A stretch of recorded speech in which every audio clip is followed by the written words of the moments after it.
Good morning, everybody. Adam Short here, and welcome to another episode of Shorter Hands. It's just like poker hands, only shorter.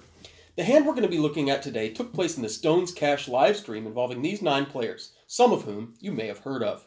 Let's go ahead and jump into the action. Kicking things off in this $1, $3 game with a $25 straddle, because that's a thing we do now apparently, we have Mike Get There Postle opening for $60 under the gun plus 3, with possibly a somewhat loose hand selection of ace-deuce offsuit.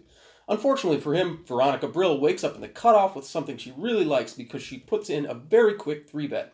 Although for some reason the reader isn't picking up her hand, so we don't know what she has. Remember that. We'll be coming back to it shortly.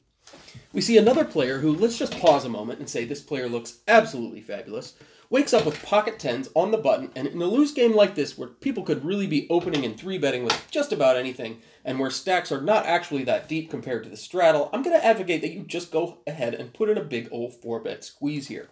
That will allow you to navigate a lot of post-flop spots that if you flat and a bunch of people come along are going to be pretty dicey. Whereas if you 4-bet to a reasonable squeeze size and wind up isolated in position against one player, you're going to be able to jam a lot of flops, check call on some others, wind up realizing a lot more of your equity.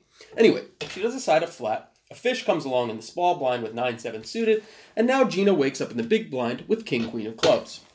Now I don't know this player, and I think it would be easy to say this is kind of a bad fold, given the fact that a lot of these players are obviously too loose aggressive, and king-queen suited is going to play very well multi-way at this stack depth, because if she flops any kind of hand, she could probably just go with it. But it's important to remember 2 things. Number 1, it's usually not a good idea to cold call 4-bet if you haven't already entered the pot. Gina is not closing the action, and also, Gina probably can't see her opponent's hole cards, so she doesn't know what they have. With all this in mind, Gina makes a tough decision and makes the snug fold. Once she does make that laydown, the reader is now thankfully able to pick up Veronica's hand so that we can see she has ace-king of clubs. Wait, what?